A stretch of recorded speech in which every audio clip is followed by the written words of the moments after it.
Hello and welcome to the Order of Initiative, a D&D podcast where me and my friends talk about Dungeons & Dragons, DMing, and everything to do with running the game.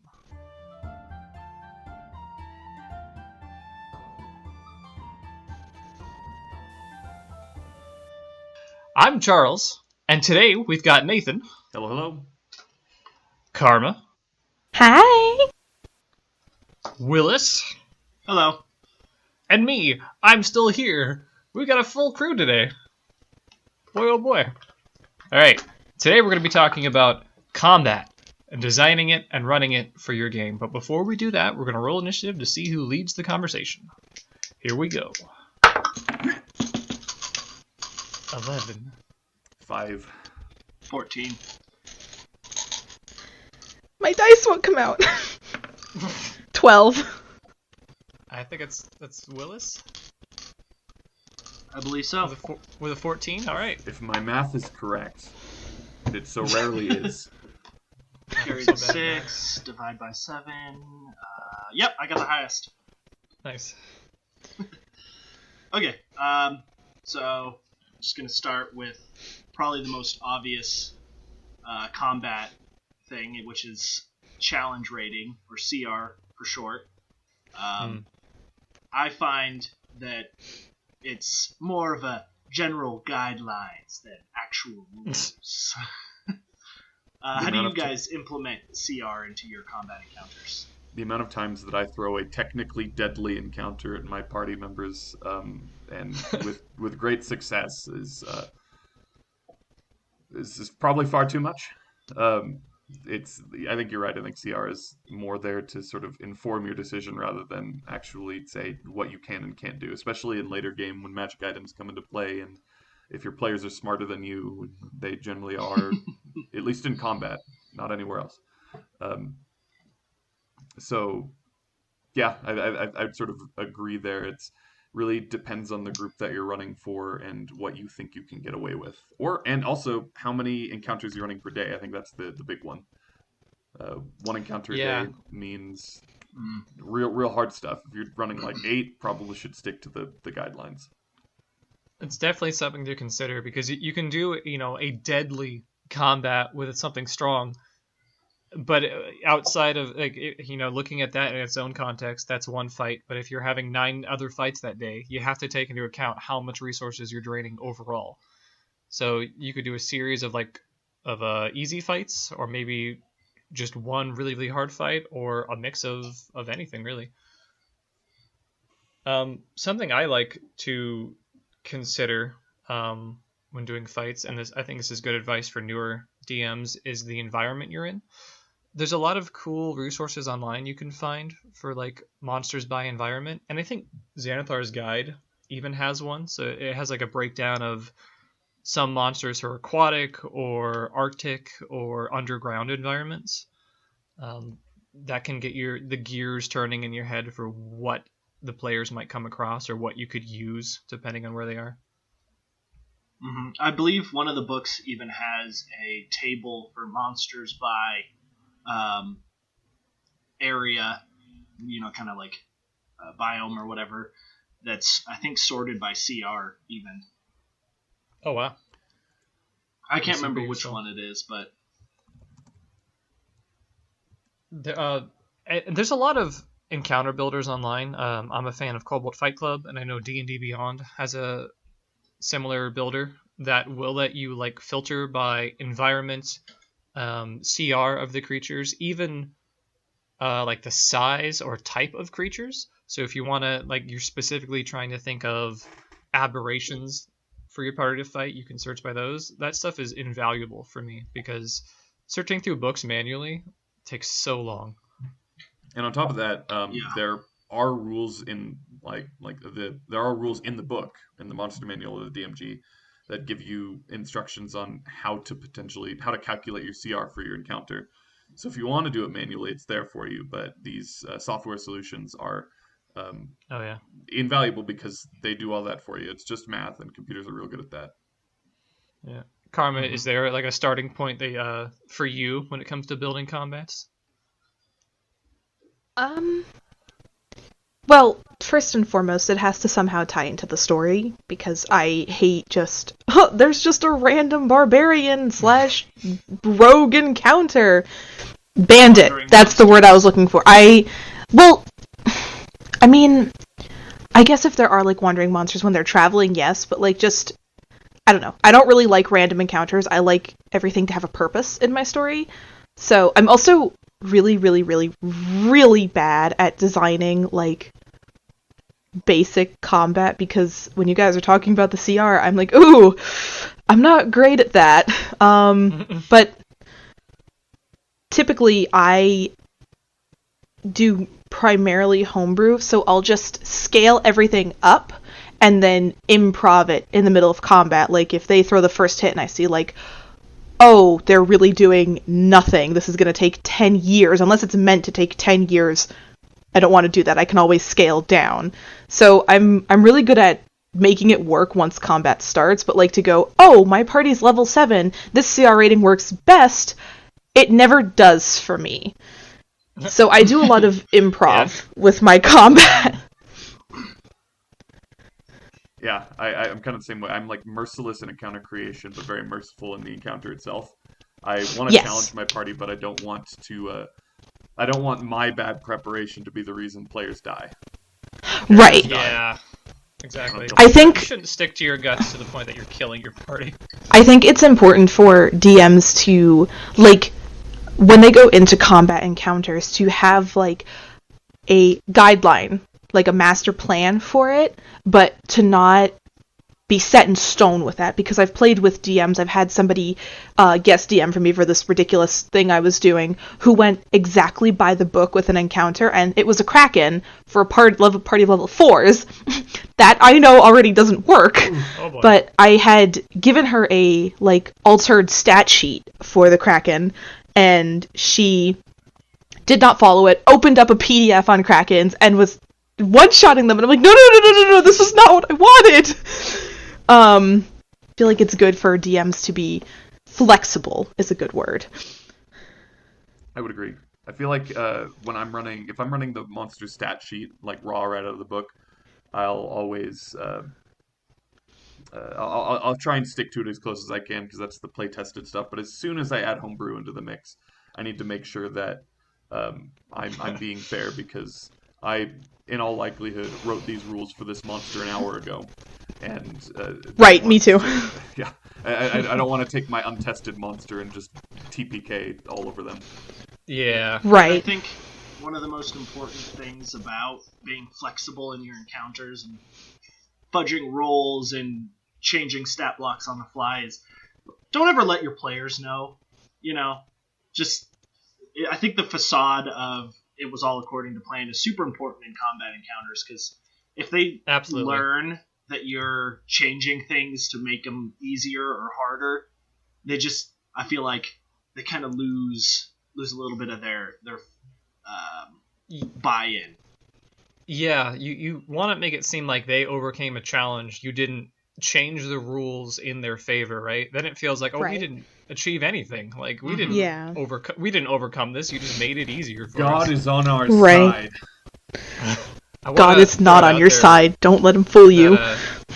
Karma, the thing you said a minute ago about all combat encounters kind of having a greater purpose, I totally agree. I do the exact same thing. Like, I'm not a big fan of, and then unrelated bears wander into the camp and attack you. There's always something more you can do to tie it in. Like, say, like, even if you want to have wandering monsters, after the fight's over, have the party find that there's, like, shackles on them. Like, oh shit, they escaped from somewhere maybe, and hey, the only sign of civilization we've seen is that big tower in the distance. Maybe they broke out of there. Everything can be tied together in a way. It just seems boring to me if they're totally unrelated and it was just there to kind of pad your session. Right. Mm-hmm. I usually do have, like, a nice little page of quote-unquote wandering monsters sitting next to me when I'm playing, on the off chance that the party does something wholly unexpected and I need to throw something at them to stall. But I think, for the most part, you're right, that I think if you're going to put a 2-hour combat encounter in your game, it should further the story in some capacity. Maybe those wandering bears that went into your camp, you throw a nature check down afterwards and reveal to that player, the bears in these parts aren't normally this aggressive. And Yeah. so That's something actually strange is going on. something.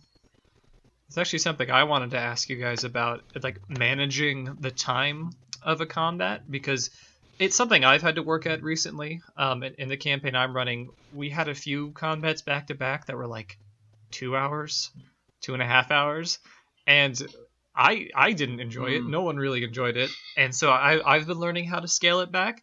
I think well, I want to get your guys' opinion too, but what I've been sort of trying to teach myself is like more enemies, fewer health. Instead of having big spongy things, if you can have like more things with that go down easier, I feel like combat goes faster. Yeah. Yes. I've definitely done that too, where I just put way too many enemies in that was necessary, and it just drug combat out, and it really kind of killed the mood, I feel like. And I think my ideal kind of group up for just like a random is just like a bunch of like little spongy guys, and then maybe one big tough guy that can eat some damage, that way if you have somebody that is just like a really like heavy hitter and they want to go tit for tat with the boss, like you can have them doing that without like I do 46 damage. Oh well, he only had 12 health, and you got one guy. Now everybody else is gonna go. You did it. Yeah, you did it. And I think it makes it feel like the characters are a little bit more powerful when they can go up against a boss and just deal these heavy amounts of damage. Mm-hmm. One of my favorite combats that I've ever been a part of was in the first campaign I played. We have 8 people in that campaign. It's a massive group, and God bless my DM, but the combat was centered. We were transported to this floating rock in space, and there are these big alien blob monsters. I think there were 6 of them total. That combat took us around 2.5 hours, and there wasn't a single second that we were bored or we were like, oh, I wish this would just end, because my DM was able to drop 3 of us to death saves. One of them was on death saves twice. We were all down to our last spell slots. I think I had 1 spell slot left as a level 7 druid. Our bard was completely out of spell slots. He pulled out a sword to fight these monstrous alien things. It was wild, and that was, to this day, it's still my favorite combat that I've ever been a part of. As long as the combat is, still engaging and exciting, things are changing and dynamic. Even if it takes 3 some hours, it can still be a blast. Yeah. That actually, something that I was going to say was that the length of combat and how in depth you want to go into them, how long you want to draw them out. It also kind of depends on how long your players can play for and what kind of attention spans they have. Like, if you've only got a 3-hour time frame to play in, you don't want to spend 2 hours of that in combat, or at least I probably wouldn't. There might be some people not regularly. Yeah, I might for a big fight.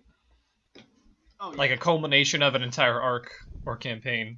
Oh yeah, I'm fine spending a whole session on a campaign-ending fight with like wrap up at the end. A good way to maybe handle a fight like that, if you are concerned with length, though, is take a page out of video games. Phases. Give your boss 2 to 3 boss phases that just are based on their hit points. And as soon as the boss moves into that, give it like a phase action or something that gets to do as a reaction. And then suddenly this all of its isn't even abilities my change. final form. Exactly. I kind of do that already with most of my boss monsters. I give them legendary actions like that I homebrew up. Oh yeah. And they don't get to use some of them until certain points in the fight. Yes. One of my go-to tricks for combat, which never gets old as far as I'm concerned, is you throw them up against this big powerful enemy, have it do like a solid hit against one of the party, and everyone goes, whoa, this thing's pretty tough. And then 2 more show up. That never gets old. It's always panic-inducing. Like, oh god, there's more. Even in general, even if it's not the exact same creature showing up, having reinforcements show up halfway through a fight always can put the party on edge. I'm a big fan of when the party goes into a dungeon or an encounter or whatever, they meet one of these enemies that are within the dungeon. They find, ooh, wow, this guy's really strong. There's probably more of them. So now they're cautious and they're on edge and they're like, what if more of these things show up? We can't fight all of them. Plus, I like, in the most recent thing that my players are a part of, I gave them one of these. They're the secret service of this tower. And then the big bad guy that they know is already there. This one secret service guy did a lot to them. So now they know there's more. They don't know how they can travel through the tower. They wasted a lot of spell slots on just one of them, plus there's still this angel they have to fight. So, like, now there's the threat of, oh god, how do we manage ourselves because we can't take a short or long rest in here. So I like that, like bouncing between combat with the threat of more combat. Yeah. Oop. I thought you were going to say something else, which is a trope I like to rely on. Have the party fight something pretty tough, pretty hardy, that's hard to take down. And then later in the dungeon, they find one that's been ripped to shreds. And they're like, oh god, what the hell did this? We could barely kill this. Something eviscerated this one. Or like the boss just like smacks one around like it's like smacks one around, just real like really, a ragdoll. Yeah, like a ragdoll. Like it just kind of. Yeah. Like, oh god, if it's afraid of him, like how strong is he? In terms of like keeping combat fresh, I think there's a lot of things you can do. I think what you don't want to do is have the entire sort of motivation of the fight be both sides hit each other until one side goes down. That's combat like on a very, very basic level, but that's fairly boring because you're just taking turns. I think combat gets really interesting when there's layers of problem solving you have to do underneath the basis of combat, and there's so much you can do. You can have it starts, I think, thinking about the motivation of the enemy team, right? Or whoever the party's opposing. So maybe they're trying to steal an item off of the party or an item in a location, and then they're competing to get back, fighting over the item. Or maybe the other team is targeting one member of the party, and it's more of a protecting this guy. We had a combat recently, Willis, that I kind of liked. You guys were fighting a bunch of gnolls, and the gnolls themselves were not very hard, but sort of the crux of the combat was holding a front line to try and stop them from getting into the village you guys were protecting. And that's just a more interesting dynamic than just let's kill some gnolls. It's okay, we got to stop the gnolls from getting past us, because if we don't, people will die. So speaking about those same gnolls, kind of leads into something that I was going to talk about.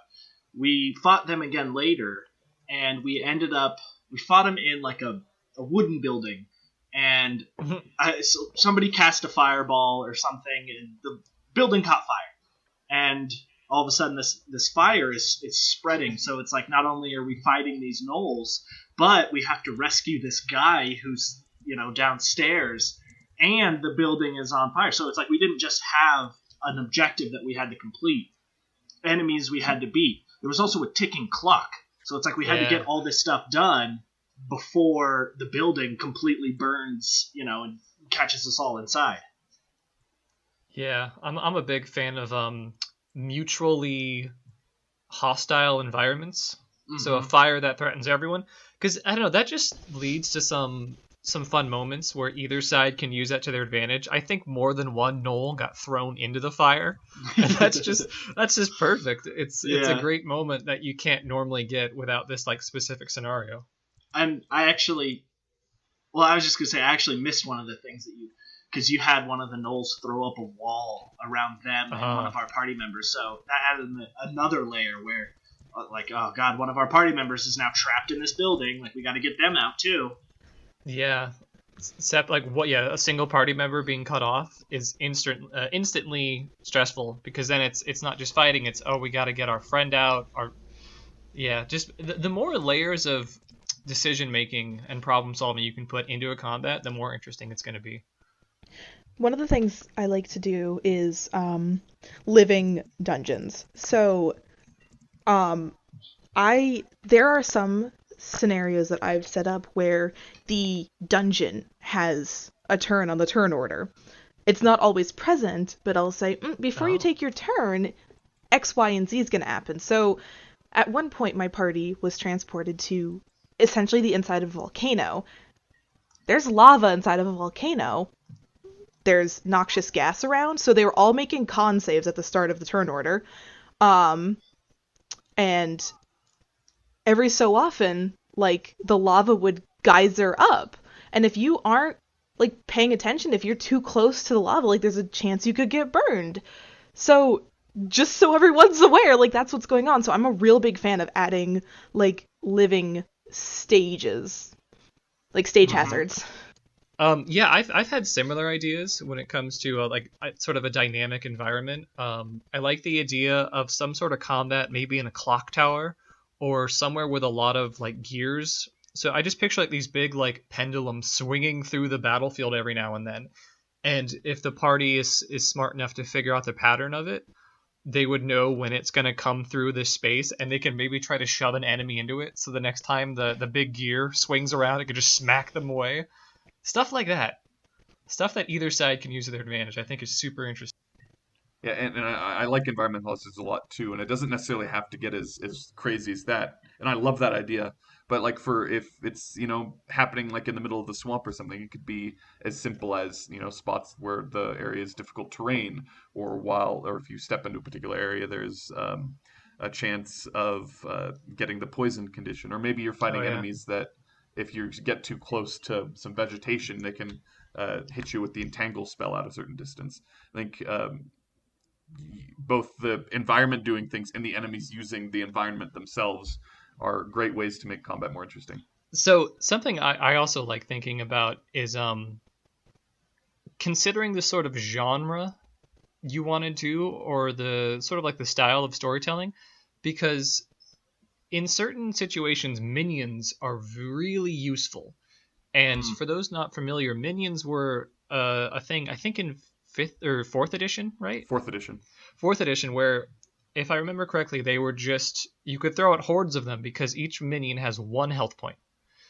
And I think the reason minions are so cool is that if you look at a series like Star Wars or Lord of the Rings, I think if you break it down to D&D mechanics, they're fighting minions 99% of the time. Every goblin goes down with a single hit. Every stormtrooper goes down with a single blaster bolt, right? It would be weird in, say, a Star Wars tabletop campaign if your character has a lightsaber and your stormtrooper takes 4 hits to go down. Depending on what you're doing and your type of game, I think minions can be used pretty frequently to make your party feel empowered. A single hit takes down most enemies, and then you just throw more enemies at them. Minions are also a great way for boss encounters to fix the action economy in your monster's favor. If you want to run a big, scary, high CR singular boss monster, the problem with 5th edition is the action economy is always in the party's favor in that instance, and they will murder that boss, and it won't be fun. It won't be a challenge. But you throw in a few ogre minions that are each a threat in their own right, but die in one shot. Suddenly, the action economy is now more in your favor, and it sort of becomes more of a challenge. They have to worry about these other creatures that are around. So that's a good alternative to potentially legendary actions. Or you can be like me and be an asshole and do both. For those unfamiliar, do you want to break down what action economy means? Yes. So the action economy is a reference to the amount of turns, basically, on either side, the amount of actions that can be taken. So, for example, if you were doing that big scary boss monster, it's the party versus a dragon. You've got a party of 5. That's 5 actions that can be taken on the party's team, and the dragon only gets 1. If you throw in legendary action, suddenly it has 3 more to play with. But a lot of the legendary actions it can take are a little wimpy, like perception checks, or can move a little bit. So they're not the greatest solution, but you can fix that a little bit. So basically, why the action economy is important is because, I'm surely you probably have already picked up, if the party is attacking 4 times every time the dragon attacks once, well, the party's going to be doing a lot more things than the dragon is. And in the end, even if the dragon's dealing more damage, that's going to result in a very one-sided combat because there's a lot more flexibility on one end. Even if the dragon is doing more damage, I think a big reason why having more turns matters is debuffs and things like that. So sure, the dragon can maybe one-shot them, but if it's getting blinded and paralyzed and gets disadvantage on its saves, all those it's got so many more things coming its way it has to deal with. It's almost, I wouldn't say always, but it's very frequently that the side with more turns wins. Yeah, and it's sort of even, I think one of the big reasons is even if there aren't any debuffs in play and it's entirely based on damage, that dragon gets 1 attack roll on its turn. If it misses, that's 0 damage. Whereas the party gets 4, potentially 8 if they all have advantage. So that's 4 chances that they can do something. And even if most of them miss, the likelihood is with 4 rolls, something's going through. So on average, that's going to stack up. Mm-hmm. There's also, you can also pad this with lair actions, right? I don't know if we touched on those yet. So, kind of similar, I think, to what Karma was saying with living dungeons. Usually on initiative or turn 20, lair actions will come into play, and that can be something like, I don't know, like a fog cloud moving in to obscure the field, or like hands coming out of the walls to grab people. It's more of like the environment itself, usually being commanded by whatever creature you're fighting, but the more you can pad up the enemy's turns, the more challenging it's going to be. That's why hordes of enemies can be pretty frightening, especially at early levels. Sure, a zombie or a skeleton's kind of a wimpy little guy, but if there's 8 of them coming your way, that's twice as many actions they're going to be taking against you, and it's really easy for your party to feel overwhelmed in that instance. And that's, I think, with those kind of fights, kind of the goal. Mm-hmm. Mm-hmm. I like minions a lot. I feel like they do such a good job of making your party feel empowered. I agree, and they're so useful in both a mechanical sense and in a flavor sense. Yeah.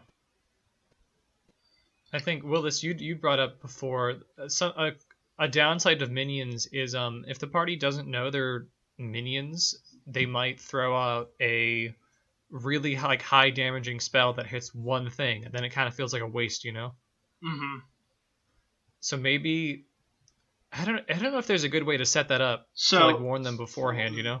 There was, I think this might, I can't remember if it was in the, if it's in the books or not, but I did see a thing that was, rather than minions, you do mobs, where a mob of enemies has a certain health percentage, and as they lose health, they lose members. So if you use that, that one heavy hitting spell, you're hitting a mob, even though it's a single target spell. It kind of comes down to like a weird mechanical thing, but it makes that spell, using that, 4th level spell slot, more rewarding than just like using it to kill one guy, and he would have died with a stick to the forehead. I feel like that definitely comes down to really planning before time or before the combat, because you want to know exactly how many people are in that mob and how much space on the map they're taking up and how much health breaks down into the surviving numbers of mobs. But that's a pretty good solution to make sure those bigger spells don't go to waste. I also don't think there's anything wrong with telegraphing to your party that they are fighting minions. You don't have to be super blatant about it and say, "Hey guys, these are minions," but you could basically simply just say, rather than 5 orcs come in and attack you, can say 5 orc minions enter the room, and if your party, you can tell your party what minions are beforehand, so this means something to them. But just sort of, be clear with them, be upfront, and then they sort of know what's going on. So something that I did was when I ran that one shot, what level did I have you guys start at? It was 4, right? Mm-hmm. Charles? Yeah, I said yeah. Oh, sorry, I missed that. So I had the party at level 4, and I took a goblin stat block, and which is, I think it's like a CR like 1/4 or an eighth even. It's low. Anyway, the party was just capable of easily one-shotting them at their current level, and instead of doing like the minions where they die in one hit, like I just threw these really low CR creatures out, and I kind of like described them as wearing like they have like junk armor and junk weapons, which it fit the narrative, but it also was like they're not strong, and I don't think they landed very many attacks at all. Yeah, but I mean, they were still.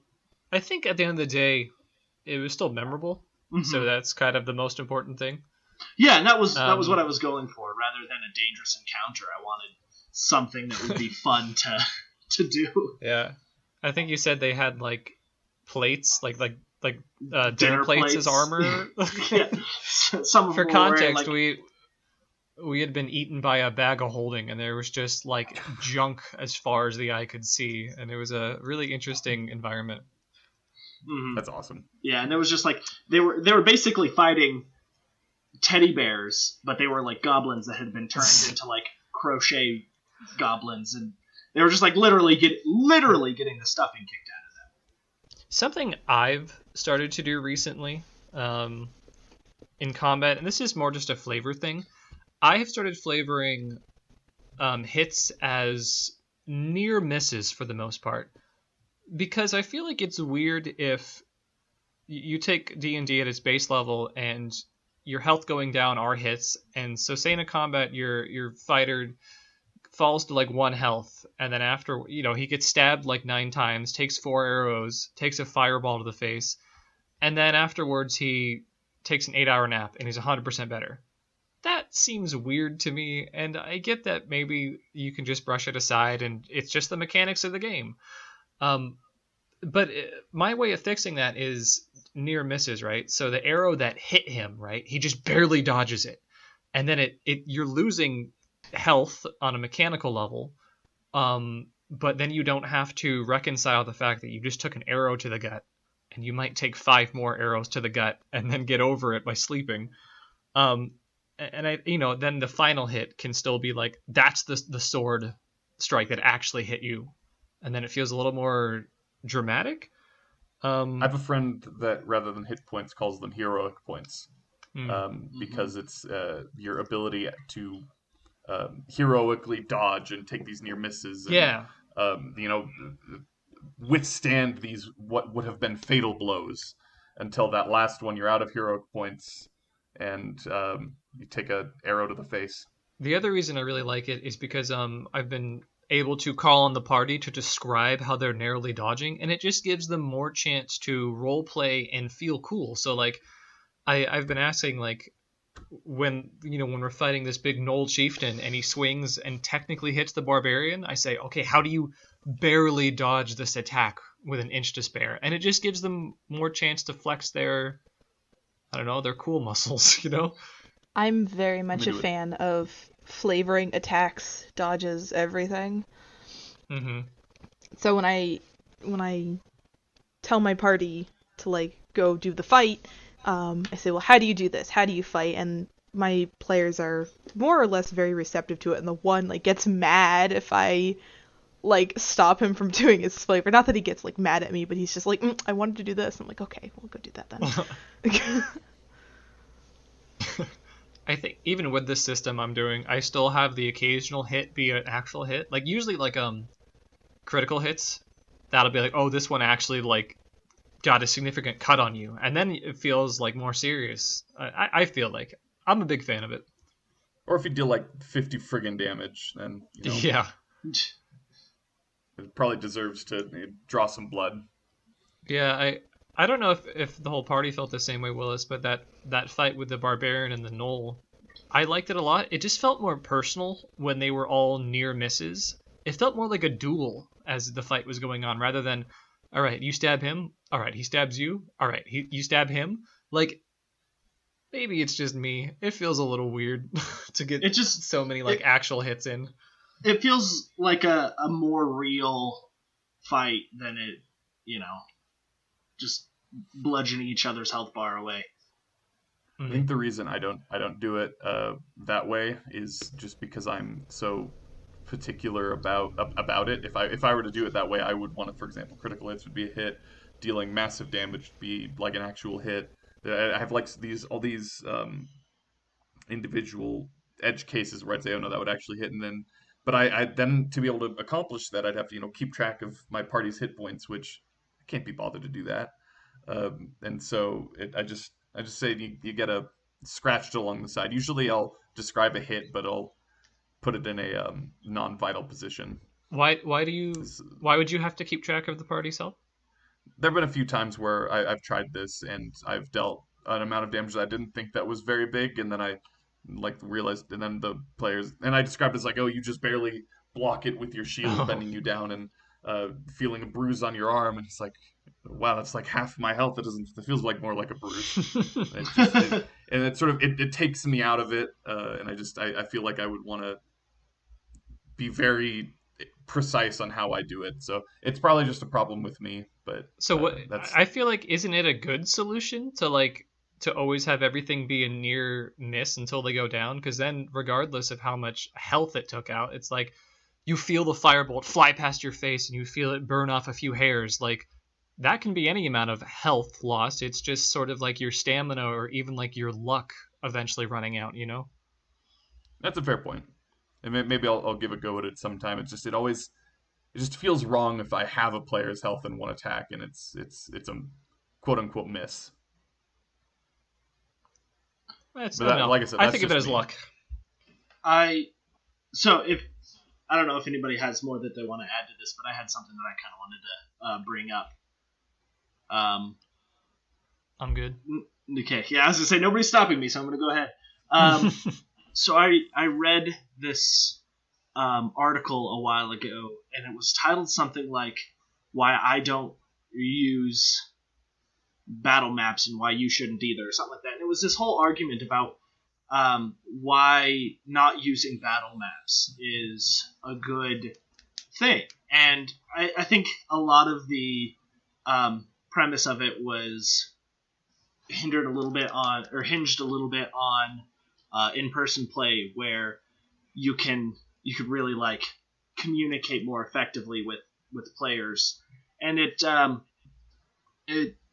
was all about how when you give players a map, they get locked into this mentality of what they see is what there is. So it kind of it'll hamstring their creativity a little bit sometimes. Like, where if there's a tavern fight and they are they see the tables, they see the chairs, they see the enemies. What they can't see is there's chandeliers hanging from the ceiling, and so they don't think to ask, oh, is there a chandelier up there? Because they just kind of, what they see, that's what they're taking in. But if you don't give them anything, they're suddenly going to be like a little bit more creative with some of the things that they do. It gets a little harder to track distances and things like that, and who you're standing by, which was one of the arguments for the other side. But I thought it was a really interesting thing about if you put everything in the theater of the mind, the players get a little bit more creative. What are your guys' thoughts on that sort of... I don't necessarily have an issue with that as a DM or as a player. From my personal experience, anyone that plays Rangers tends to ask about the scenario and the scenery more than they should. I played in a campaign with a Ranger who, in the middle of a castle main hall where there was a ballroom, he goes, "How many pillars are in the room?" And we're like, "Why do you need to know how many pillars are in the room? It's an important question. How high up are the windows? What are you planning on doing?" So I have not had an issue with that. I can understand the argument, but I have not had an issue with that. At least as a DM, my players are weirdly creative, especially the one that likes to flavor everything. He thinks of everything. He just constantly is trying to do the most extravagant thing, and I'm like, listen, you don't have a high dexterity, you need to calm down. Like, I still let him try it. At least I let him roll, and if he gets like a nat 20, you know what, sure, you get to do this fancy thing. But I personally prefer having a battle map because it just keeps everything more organized. I'm actually kind of the same. boat. I pretty much, I always do battle maps because I like knowing exactly how much Burning Hands is going to cover and what's the distance and if there's cover. That being said, Willis, that actually it's kind of made me appreciate not having one. I think it certainly depends on your party, and if you do have players who are going to think if there's a chandelier that they can swing across, and think about if there's tables they can kick up for cover, and you can still throw those things on a battle map. But if you've got players that have that kind of imagination and can bring stuff to the table, and you also have a DM who's willing to say yes, yes, yes to all these things, that can definitely work, and it's interesting. Yeah, it's really the age-old argument, isn't it? The theater of the mind versus the battle map. This is, a discussion that I've been having since I started playing, and I have done both, and I like both of them quite a lot. And I think I've come up with a nice hybrid solution that I've found a lot of success with. Is I use a battle map, and if I'm not stealing one off of the internet, I really like if my players would of course recognize the vinyl mat is a really good tool because, one, you can draw your dungeon, you can have your mat, and it is also not incredibly detailed. I will very rarely actually draw obstacles or things in the room on the map, unless they're vitally important, and that sort of gives that same instance. All the players see is this 5x5 square that they're fighting in, and if they want to, and I've already described the room myself, but they're not limited by what's on the page now. They are limited by what I've said and what they want to bring in. And I think it gives a little bit best of both worlds. Sure, it's not nearly maybe as immersive as if you have this beautifully drawn landscape.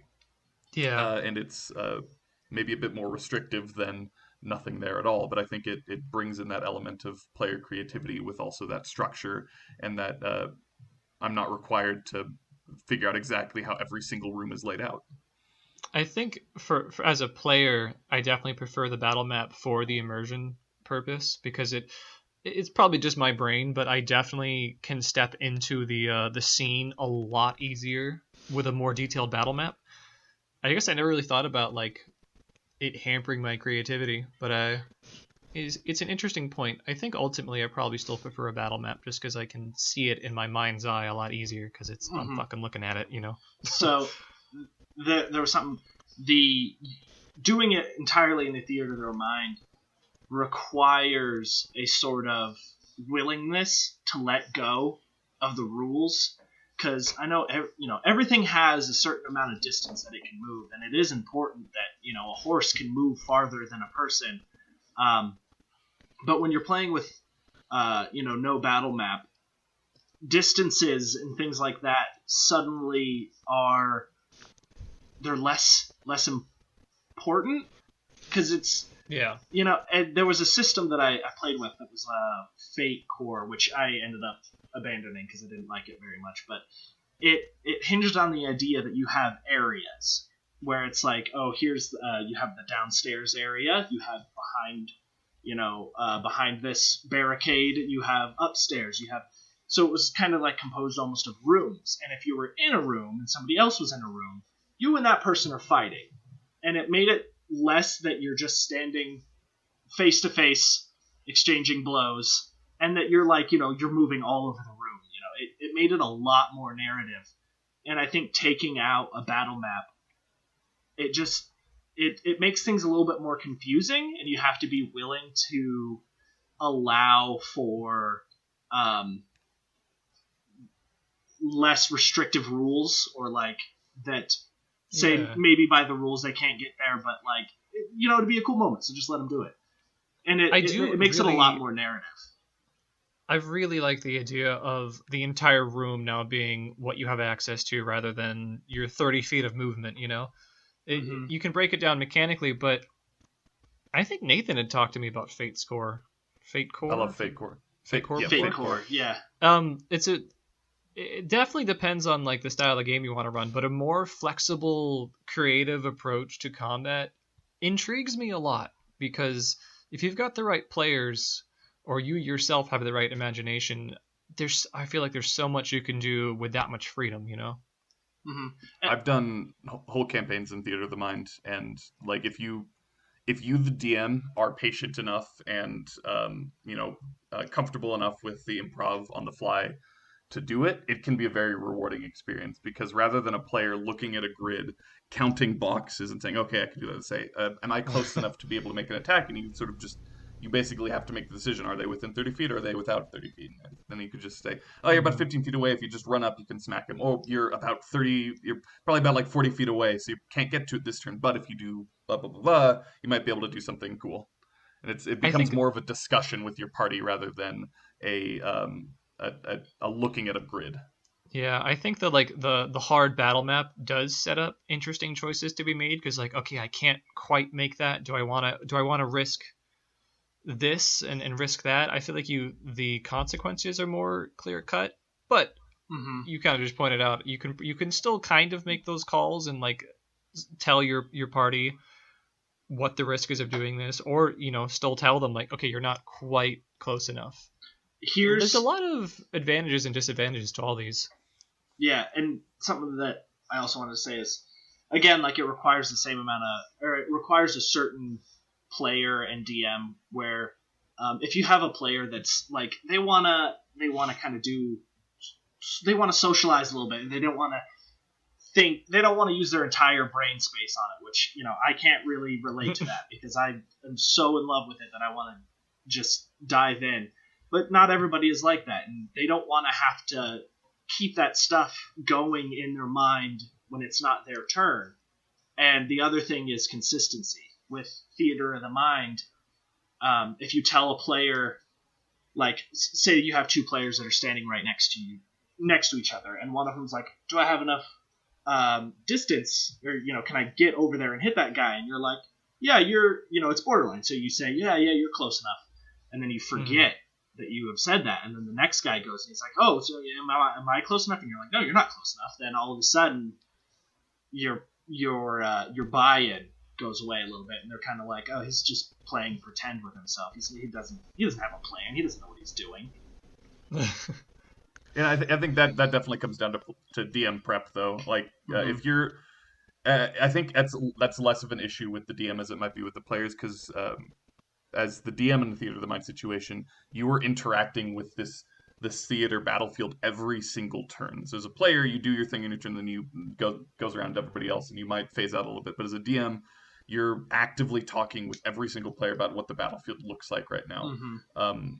And granted, it's anecdotal, but have never in my Theater of the Mind had a situation like that where two players, same situation, should be able to go. And I forget if it has happened. I'm positive the player would have informed me, and I would correct my statement. And I think that's fair. And in Theater of the Mind, I think the big thing is it is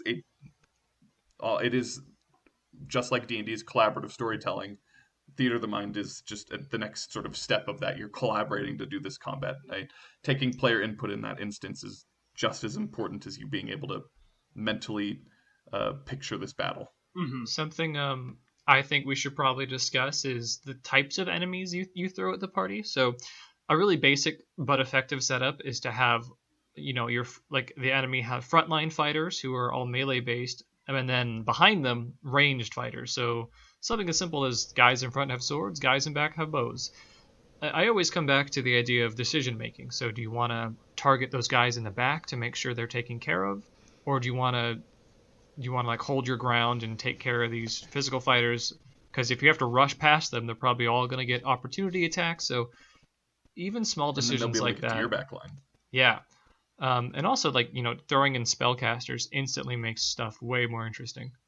I have a question on the topic of different enemies and who the players want to target. And it's one of the things that I personally love doing, and not with like minions or like just minor encounters. One of the things that I personally like is having intelligent enemies. So if they see one member of the party is buffing, debuffing, and healing, oh, hey, we should target that guy and get him down first so he can stop healing. Yeah. Mhm. So I love that, and I love going against smart enemies. So as much as the players Same. are smart in combat, I also want to be against smart enemies who, while they may be generally fighting, the second they see someone, ooh, that guy's a heavy hitter, but he, like the wizard, that guy's a heavy hitter, but he doesn't look very tough. Get him down. That guy's doing a lot of Yeah. healing. Get him down. Smart enemies are like so fun, but using them, you have to also keep in mind that as the DM, you know a lot of things that the players don't, and you want to be careful that your players don't feel like you're quote unquote metagaming to beat them. You want to give them a challenge, but if they feel like, oh, he made his monsters target me because I'm a healer, and it's like, yeah, they probably would have done that because they're smart, but if your player feels unfairly targeted, it could lead to hurt feelings, and then you're gonna have Yeah. talks and stuff like that. But I feel like as long as you mix it up, it's not that big of an issue. Like if you're targeting the wizard and only the wizard every combat, that's kind of shitty. But if you do it by a case-by-case basis, I think it's fine. Like say you're in a fight and the blood hunter decapitates someone turn 1. Enemies are probably going to target him. yeah, Right. And then next fight, if the ranger in the back sends an arrow straight through someone's skull, probably gonna be a little more cautious of him. So just kind of case by case scenario. The other thing I like doing in that situation is probably having the enemies make it obvious they're doing that. So as soon as it's someone else's turn, one of them shouts out like, "Get the wizard!" And then the party knows, oh, okay, we got to be a little more protective of this guy. It's not just, oh, he attacked him? Okay. Oh, he attacked him too? Oh, he attacked him too? Like, if they know before the turns are even happening that this is going to happen, I feel like it won't feel unfair. They'll know it was coming.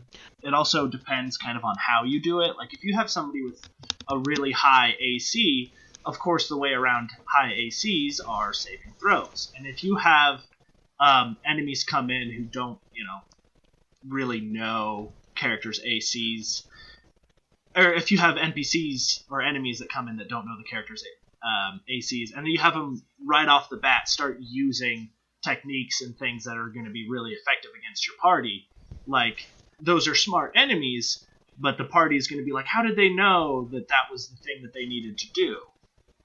You know what I Right. mean? On the other hand, though, if you're running a lot of combats where the party's just breezing through it because they have this high AC and you're not running any saving throws, that's really no fun for anybody. And I think, at the very least, if you get to that point where that's becoming a problem for you, you should probably be investing in at least some resources in encounter building that can be a challenge, even if it does, target their weakness. Oh yeah, by all means. But what I was going to say was, if you show the enemies learning, kind of like what Charles was saying, where it's like, get the wizard, but like if you have them make like one attack, and it just like bounces off the paladin's shining armor, then they're going to be like, oh, okay. Like, show them getting that learning curve. Yeah. It makes them feel more alive, I think. Yeah, it's kind of like what Karma was saying to begin with. Like, if they feel intelligent, it's going to be a lot more... You feel more compelled to make smart decisions yourself, I think. Mm-hmm. Along the same lines, I'd say, don't be afraid to have your smart enemies hit unconscious party members. It's a real good way to get the heart pumping, and if the enemy knows that there's a healing resource on the other team, maybe we permanently remove this individual before they get brought back into the fight. I think I touched on this on the last episode that you weren't here for, Nathan, but I actually avoid that probably at all costs unless it's a very personal enemy doing it to a specific party member and their intention from the get-go was to murder them, because it's hard for me to justify, like, in the heat of battle, if gnolls take down the cleric and they're down and unconscious, they're probably going to be more concerned with the other things that are still up and threatening them, it's hard for me to justify why they would go after someone who's unconscious just to make sure they die. Like, they're technically like bleeding out. Well, that's why I said if they have a healing, if something that can heal on their team, an unconscious party member is not out of the fight.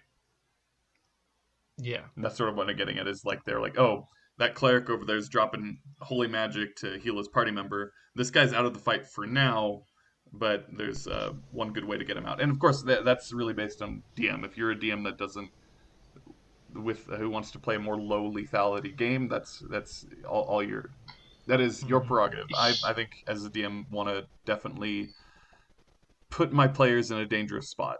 And if your cleric is fully within his ability to go heal a downed party member, then enemy's not going to want to deal with that guy again. So here's something that kind of is in the same vein a little bit. It's a surefire way to get your players to be like, oh god, they're smart.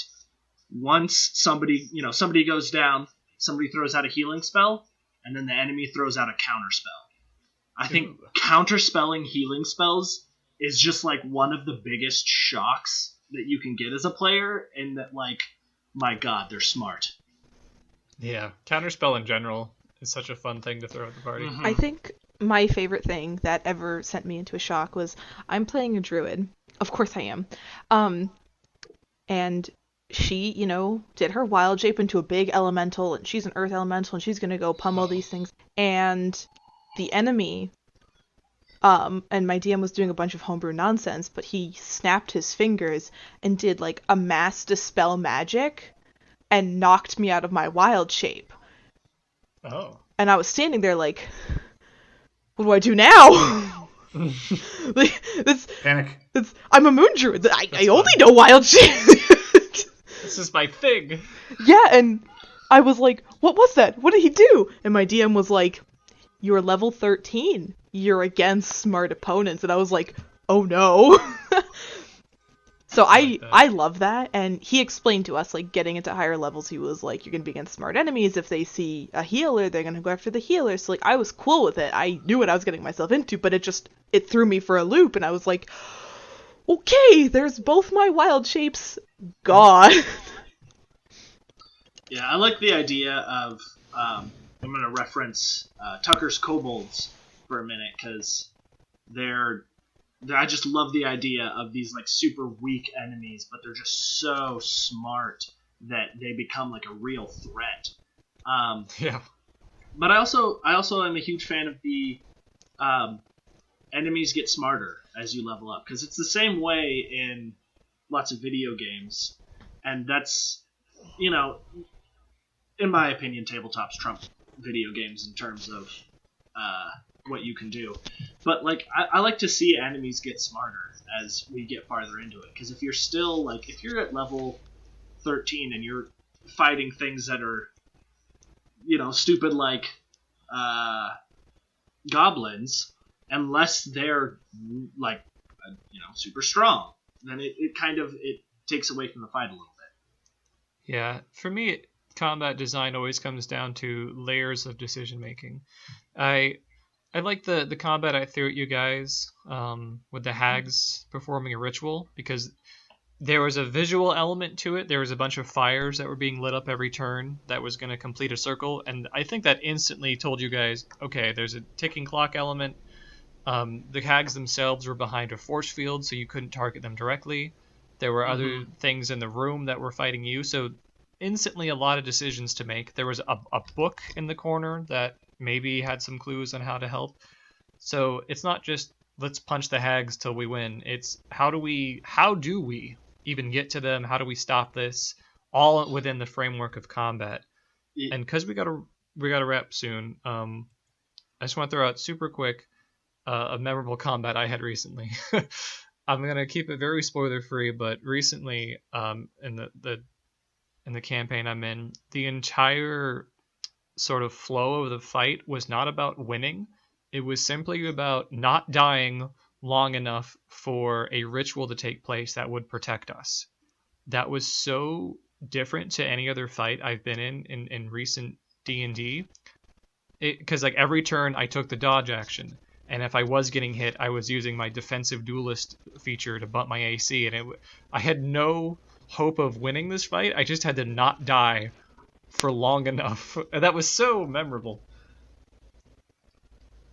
I can imagine that being it's a real different from, because like you said, it was about staying alive, whereas most combats in D&D are about we gotta beat the bad guys and do stuff. And I think layered decision making is a good way to put it. How I like to do combat these days is I throw in an objective other than beat the bad guys, like protect this asset or get this relic or something or other, so that the enemies stop becoming the objective and become an obstacle towards it. And that's substantially more interesting. And that's another great way to turn it on its head is the objective's not winning, the objective is not dying. I like the way you phrase that, Nathan. The enemies are not the objective, they are the hindrance to the objective. I mean, that's all good storytelling is. Players want people want something. What's in their way? Just do that with combat. And something that I was gonna throw out too is that like a lot of players, I think like a vast majority of them, they just assume that they're gonna win one way or another, and flipping the script on them to where you put them in an unwinnable scenario that you telegraph that plenty enough beforehand and tell them like this is you getting away, like how do you do it. That really, I think, it makes the characters, it gets the players more bonded to their characters, because when your character isn't a god that can just kill everything and steamroll everything, it makes them feel more alive, which is, I think, part of the goal of D&D is make them feel alive. Just give them the Kobayashi Maru every now and then. Yeah. Let them know you're thinking about them. Yep. All right. Any other final thoughts before we wrap here? Cool. All right. Well, thanks for listening, everyone. Next week, we're going to be back talking about designing traps and puzzles. Yeehaw. Well, that's an episode, y'all. Yeah, we did it. Good job. Thanks for listening.